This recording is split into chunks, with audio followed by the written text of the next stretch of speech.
Good morning Odisha. आज जुलाई 4 तारिख गुरुवार। चलतु आज सकाळर गुरुत्वपूर्ण खबर उपरे नजर पकईबा। ता पूर्व समस्ते चैनल को सब्सक्राइब करने सहित आपण क्यों जिल्लार आमर वीडियो देखुंती आमको कमेंट माध्यम निहाती जनइबे। नंबर 1 आगामी 5 दिन धरी राज्यर विभिन्न जिले में प्रबल बर्षिब। आज प्रबल वर्षा पाई सुंदरगढ़, झारसुगुड़ा, संबलपुर और बरगढ़ को येलो वार्निंग जारी कर 6 और 7 तारिख बेलू किसी जिले में प्रबल वर्षा हेबो। एने पूर्वानुमान करिछि भुवनेश्वर आंचलिक पाणीपाग केन्द्र। नंबर 2 आसंता 8 रे बैंक और कोर्ट भी छुट्टी रहिबो। चलित वर्ष रथयात्रा 2 दिन धरी अनुष्ठित हेबो। यह एक विरल रथयात्रा, तेणु रथयात्रा पाई मुख्यमंत्री मोहन चरण माझी 2 दिन छुट्टी घोषणा करिसंती। आसंता 7 और 8 तारिख रे सरकारी कार्यालय, स्कूल, कॉलेज छुट्टी रहिबो। यह सहित 8 तारिख रे राजस्व, बैंक एवं कोर्ट छुट्टी रहिबो बोली बुधवार एने विज्ञप्ति प्रकाश पाई। नंबर 3 सबुज सारर फसल धनीचा 25% कमुची सार और कीटनाशक खर्च। तेबे जमी रे धनीचा चाष करने फल फसल रे पोकजोग समस्या कमुची। चाषों को एकर प्रति 25% सार और कीटनाशक बाबद खर्च कम करने को पड़ुछि। फल फसलर मान सह अमल मध्य वृद्धि पाउछि। एही कारणरू वर्तमान चाषी मध्य खरीफ धान चाष पूर्व धनीचा चाष पाई आग्रह प्रकाश करुछंती बोली कृषि विभाग पक्षरु सूचना दिया जाइछि। नंबर 4 प्रथम थर 80,000 पार कला सेंसेक्स। मालामाल हेले निवेशक। भारतीय शेयर बजार नूतन शिखर रे पहुंची। बुधवार सकाळु सकाळु बजार खोलिबा मात्रे सेंसेक्स प्रथम थर पाई 80,000 अतिक्रम करी एक नुआ रेकर्ड सृष्टि करिछि। ठीक सही समय निफ्टी मध्य यार रेकर्ड उच्च 24,292.15 रे खोलिथिला। एथिजोगु निवेशक माने बहुत लाभ करिसंती। नंबर 5 विश्व प्रसिद्ध रथयात्रा पाई 10 पल्लारू पुरी को गड़िब 3टी स्वतंत्र ट्रेन। घोषयात्रा देखिबा लगी प्रबल जनसमागम को दृष्टि रखी दक्षिण पूर्व रेलपथ पक्षरु 3टी स्वतंत्र ट्रेन चलाचल कराजिबाको निष्पत्ति निया जाइछि। तेबे रेल पक्षरु मिलिथिबा सूचना अनुसार चलित मास 7 तारिख रे 08335 नंबर 10 पल्लारू पुरी स्वतंत्र ट्रेन राति 2टारे छाड़िबो। सही ट्रेन पुणी राति 12:45 रे पुरीरू 10 पल्ला आसिबो। ट्रेन नंबर 08337 सकाळ 8टारे 10 पल्ला छाड़िबो। यही ट्रेन पुणी पुरीरू 10:45 रे 10 पल्ला आसिबो। सेहीपरि नंबर 0839 स्वतंत्र ट्रेन पूर्वाह्न 11टारे 10 पल्ला छाड़िबो। सही ट्रेन अपराह्न 2टारे 10 पल्ला अभिमुखे पुरीरू बाहरिबो। तेबे ए 3टी स्वतंत्र ट्रेन आसंता 7 ରୁ 16 तारिख पर्यंत चलिबो बोली जणा पड़िछि। नंबर 6 दिल्ली मुख्यमंत्री अरविंद केजरीवाल को न्यायिक हेफाजत जुलाई 12 पर्यंत वृद्धि कर जाइछि। बुधवार दिन दिल्लीर राउस एवेन्यू कोर्ट न्यायिक हेफाजत अवधि को वृद्धि करिसंती। नंबर 7 छोट निवेशकों पाई गुड न्यूज। शेयर बजार रे छोट निवेशकों भागीदारिता वृद्धि पाई सुरक्षा और विनिमय कोड सेबी एक बड़ पदक्षेप ग्रहण करिछि। छोट निवेशकों उपरे पड़ुवा बोझ को कम करने लगी SEBI basic service demat account सर्वनिम्न राशि वृद्धि करिछि। पूर्वरु एही सीमा 2 लाख रहितिबा बेले यह ताहाको 10 लाख कर दि जाइछि। आसंता सेप्टेम्बर 1 रु एही नुआ नियम लागू हेबो। Number 8 national aluminium company limited NALCO पक्षरु अनेक पदरे नियुक्ति पाई विज्ञप्ति प्रकाश पाइछि। 7 प्रकार पोस्ट रे प्रार्थी माने चाकरी करि परिबे। एही समस्त पदरे पे स्केल 1,20,000 एवं 1,50,000 रु आरंभ हेउछि। तेणु योग्य और आग्रही प्रार्थी माने mudra.nalcoindia.co.in को जाई आवेदन करि परिबे। नंबर 9 भारतर सर्वबृहत एल्युमिनियम उत्पादक वेदांत एल्युमिनियम कलाहांडी जिल्लार लांजीगढ़ रे थिबा एल्युमिना रिफाइनरी यूनिट पाई सम्मानजनक कलिंग शक्ति उत्कर्ष पुरस्कार एवं कलिंग परिवेश उत्कर्ष पुरस्कार जीतिछि। नंबर 10 बेकारी पाई बड़ घोषणा। मासकु सरकार देबे 7,500। बेरोजगार युवगोष्ठी को सहायता जगैबा आरंभ करिसेंती सरकार। ग्रेजुएट बा स्नातक हासिल करथिबा बेकारी को मासकु 5,000 टंका जगै दियाजिबो। सेही भली पोस्ट ग्रेजुएट और स्नातकोत्तर करथिबा बेकारी को मासकु 7,500 टंका जगै देबाको घोषणा करा जायछि। तेबे एही योजनार लाभ उठाइबा पई आपण नियुक्ति पंजीकरण कार्यालय रे आपण पंजीकृत करि परिबे। नंबर 11 भारत रे मौसमी वर्षा आरंभ हो जाइछि। वर्षा ऋतु आरंभ हेबा सह डेंगू ज्वरर आतंक मध्य देखिबाकू मिलिछि। विभिन्न स्थान में डेंगू सैंपल चिन्हट होती। ଏହାକୁ ନେଇ ଏକ୍ସପର୍ଟ ମଧ୍ୟ ଏକ ବଡ଼ ରେକର୍ଡ ଦେଇଛନ୍ତି। ଦେଶରେ ବର୍ତ୍ତମାନ ଡେଙ୍ଗୁ ମାମଲା ବୃଦ୍ଧି ହେଉଛି ବୋଲି ଏକ ରିପୋର୍ଟରେ ସ୍ପଷ୍ଟ ହୋଇଛି। ନମ୍ବର 12 ରଥଯାତ୍ରା ପ୍ରସ୍ତୁତି ବଡ଼ଦାଣ୍ଡରେ ଅସ୍ଥାୟୀ ଷ୍ଟଲ୍ ପାଇଁ ଅନୁମତି ଦେଲେ ହାଇକୋର୍ଟ। ବ୍ୟବସାୟୀକରଣ ଉପରେ ରୋକ ଆସୁଛି ରଥଯାତ୍ରା ଚଳଚଞ୍ଚଳ ବଡ଼ଦାଣ୍ଡ ଶେଷ ପର୍ଯ୍ୟାୟରେ ପହଞ୍ଚିଛି ସମସ୍ତ ପ୍ରସ୍ତୁତି। ଏଥିମଧ୍ୟରେ ବଡ଼ଦାଣ୍ଡରେ ଅସ୍ଥାୟୀ ଷ୍ଟଲ୍ ପାଇଁ ହାଇକୋର୍ଟ ସର୍ତ୍ତମୂଳକ ଅନୁମତି ପ୍ରଦାନ କରିଛନ୍ତି। ହାଇକୋର୍ଟଙ୍କ ସର୍ତ୍ତ ଅନୁଯାୟୀ ଷ୍ଟୋରରେ କୌଣସି ପ୍ରକାର ବ୍ୟବସାୟିକ କାର୍ଯ୍ୟକଳାପକୁ ବାରଣ କରାଯାଇଛି।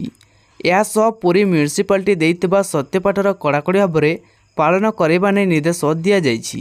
ନମ୍ବର 13 ଆଇସିସି ଇଭେଣ୍ଟରେ ପୁଣି ହେବ ଭାରତ ପାକିସ୍ତାନ ଲଢ଼େଇ। ମାର୍ଚ୍ଚ 1 ତାରିଖରେ ହେବ ମହାମୁକାବିଲା। ତେବେ ପାକିସ୍ତାନରେ ଅନୁଷ୍ଠିତ ହେବାକୁ ଥିବା ଚାମ୍ପିୟନ୍ସ ଟ୍ରଫି 2025ରେ ପୁଣି ଥରେ ମୁହାଁମୁହିଁ ହେବାକୁ ଯାଉଛନ୍ତି ଭାରତ ଏବଂ ପାକିସ୍ତାନ। ତେବେ ଟିମ୍ ଇଣ୍ଡିଆ ପାକିସ୍ତାନ ଗସ୍ତ କରିବ କି ନାହିଁ ସେ ନେଇ ବର୍ତ୍ତମାନ ପର୍ଯ୍ୟନ୍ତ ସ୍ପଷ୍ଟ ହୋଇନଥିବା ବେଳେ ଏହି ମୁକାବିଲାର ତାରିଖ ଘୋଷଣା କରାଯାଇଛି। ମାର୍ଚ୍ଚ 1 ତାରିଖରେ ଚାମ୍ପିୟନ୍ସ ଟ୍ରଫିରେ ମୁହାଁମୁହିଁ ହେବେ ଭାରତ ଏବଂ ପାକିସ୍ତାନ। ନମ୍ବର 14 ପ୍ରଧାନମନ୍ତ୍ରୀଙ୍କୁ ଭେଟିବେ ବିଶ୍ୱ ଚାମ୍ପିୟନ ଟିମ୍। ଟି20 ବିଶ୍ୱକପ୍ ଟାଇଟଲ ଜିତିବା ପରେ ଭାରତୀୟ କ୍ରିକେଟ ଦଳ ଦିଲ୍ଲୀ ଅଭିମୁଖେ ବାହାରିଛନ୍ତି।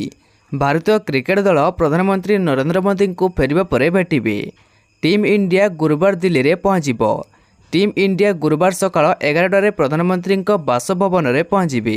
ନମ୍ବର 15 ଦେଶୀ ସୋସିଆଲ ମିଡ଼ିଆ ଷ୍ଟାର୍ଟଅପ୍କୁ ବନ୍ଦ ହେବାକୁ ଯାଉଛି। କମ୍ପାନୀର ସହ ପ୍ରତିଷ୍ଠାତା ଆପ୍ରାମୟା ରାଧାକ୍ରିଷ୍ଣ ଏନେଇ ସୂଚନା ଜାରି କରିଛନ୍ତି।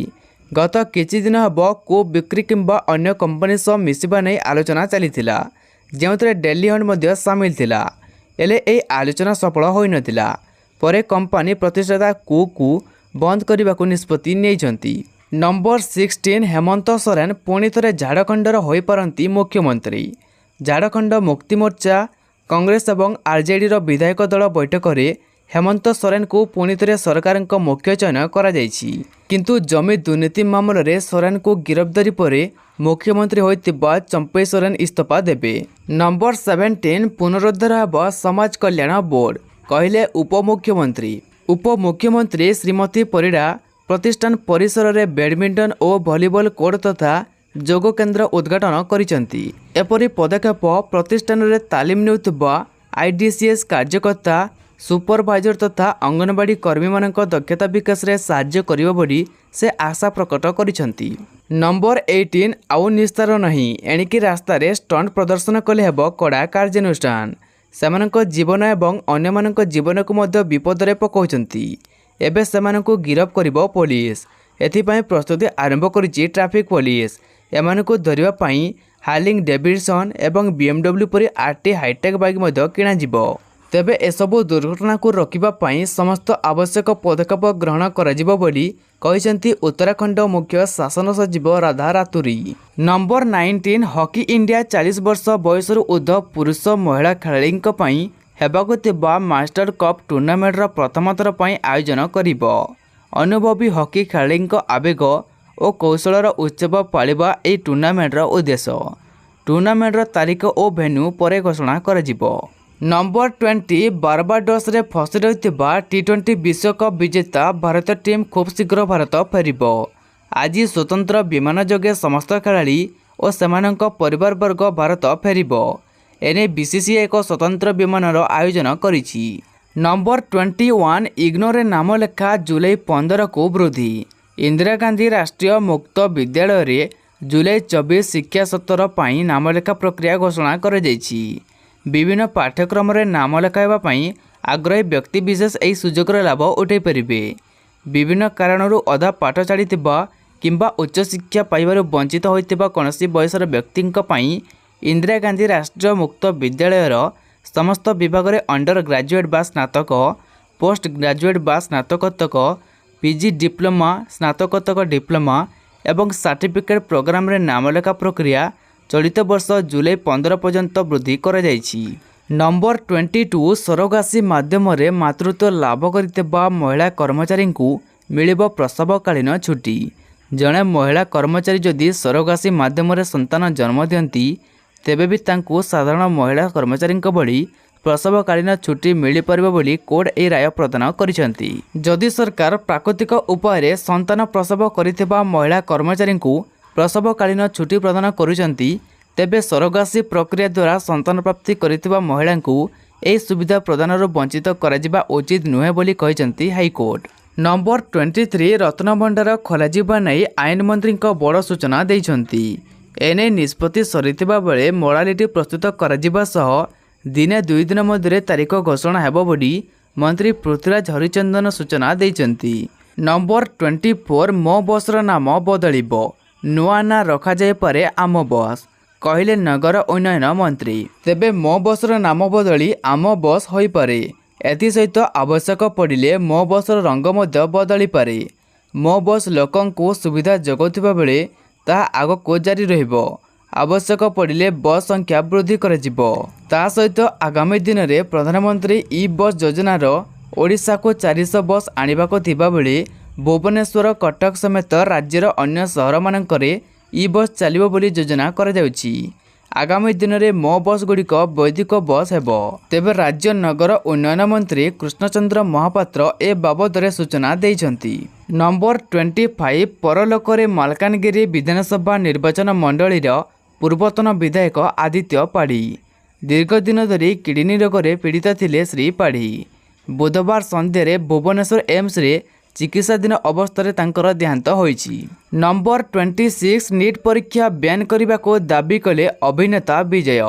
ମେଡିକାଲ ପ୍ରବେଶିକା ପରୀକ୍ଷାରେ ବ୍ୟାପକ ଅନିୟମିତତାକୁ ନେଇ ଦେଶରେ ଏବେ ବିବାଦ ଉଗ୍ର ରୂପ ଧାରଣ କରିଛି। ପେପର ଲିକ୍ ଅଭିଯୋଗରେ ଅନେକଙ୍କୁ ସିବିଆଇ ଗିରଫ କରିଥିବା ବେଳେ ମାମଲାର କ୍ଷୟ ଲମ୍ବିବାରେ ଲାଗିଛି। ଏହାରି ମଧ୍ୟରେ ବିଶିଷ୍ଟ ତାମିଲ ଅଭିନେତା ଓ ନୂଆ କରି ରାଜନୀତିରେ ପାଦ ଥାପିଥିବା ଆକ୍ଟର ବିଜୟ ନିଟ୍ ପରୀକ୍ଷାକୁ ରଦ୍ଦ କରିବାକୁ ଦାବି କରିଛନ୍ତି। ନମ୍ବର 27 ଝାଡ଼ଖଣ୍ଡ ହାଇକୋର୍ଟ ମୁଖ୍ୟ ବିଚାରପତି ହେଲେ ବିଦ୍ୟୁତ ରଞ୍ଜନ ଷଡ଼ଙ୍ଗୀ। ଜଷ୍ଟିସ୍ ବିଦ୍ୟୁତ ରଞ୍ଜନ ଷଡ଼ଙ୍ଗୀଙ୍କୁ ଝାଡ଼ଖଣ୍ଡ ହାଇକୋର୍ଟର ମୁଖ୍ୟ ବିଚାରପତି ଭାବେ ନିଯୁକ୍ତି ମିଳିଛି। ସେ ଏବେ ଓଡ଼ିଶା ହାଇକୋର୍ଟର ମୁଖ୍ୟ ବିଚାରପତି ଅଛନ୍ତି। ନମ୍ବର 28 ଜୁଲାଇ 10 ତାରିଖ ସୁଦ୍ଧା ପ୍ରକାଶ ପାଇବ CUET UG result. Common university entrance test CUET undergraduate आसनर की खूब शीघ्र जारी କରାଯିବ। ନ୍ୟାସନାଲ ଟେଷ୍ଟିଂ ଏଜେନ୍ସି NTAର ଅଫିସିଆଲ ୱେବସାଇଟ୍ରେ ଚଳିତ ସପ୍ତାହରେ CUET UG ଆସନର କି ଜାରି ହେବ। ମେ 15ରୁ 29 ମଧ୍ୟରେ ପରୀକ୍ଷା ଦେଇଥିବା ପ୍ରାର୍ଥୀମାନେ ଅଫିସିଆଲ ୱେବସାଇଟ୍ exams.nta.ac.in CUET UGକୁ ଯାଇ ନିଜର ସ୍କୋର ଚେକ୍ କରିପାରିବେ। ନମ୍ବର 29 ପ୍ରକାଶ ପାଇଲା PM କିଷାନ ସମ୍ମାନ ନିଧି ଯୋଜନାର ଲିଷ୍ଟ। प्रधानमंत्री किसान सम्मान निधि योजना अनुଯାୟୀ कृषकମାନେ ବାର୍ଷିକ 6000 ଟଙ୍କା ପାଆନ୍ତି। ଏହି ଯୋଜନା ଅଧୀନରେ ବର୍ତ୍ତମାନ ପର୍ଯ୍ୟନ୍ତ ସମୁଦାୟ 17ଟି କିସ୍ତି କୃଷକଙ୍କ ଆକାଉଣ୍ଟରେ ଜମା ହୋଇଛି। ଏହି ଯୋଜନାର ପ୍ରତ୍ୟେକ କିସ୍ତି 2000 ଟଙ୍କା ଏବଂ ଏହି କିସ୍ତି ବର୍ଷକୁ 3 ଥର ଅର୍ଥାତ୍ ପ୍ରତି 4 ମାସ ବ୍ୟବଧାନରେ ଜମା ହୋଇଥାଏ ଚାଷୀଙ୍କ ଆକାଉଣ୍ଟରେ। ତେବେ ଆପଣ PM କିଷାନ ବେନିଫିସିଆରୀ ଲିଷ୍ଟ 2024 ଯାଞ୍ଚ କରିବା ପାଇଁ ହେଲେ ଆପଣ pmkisan.gov.in को जाई आपण माने जांच करि परिबे। नंबर 30 मद ठारू पानी जाए दुर्नीति आप करिबो, कांग्रेस अभियोग आनिबो आउ गाली मते, कहले PM मोदी। प्रधानमंत्री नरेंद्र मोदी बुधवार राष्ट्रपति अभिभाषण उपरे धन्यवाद प्रस्ताव उपरे राज्यसभा को संबोधन करिसंती। निज भाषण से कांग्रेस अन्य विरोधी दल को जोरदार टार्गेट करिसंती।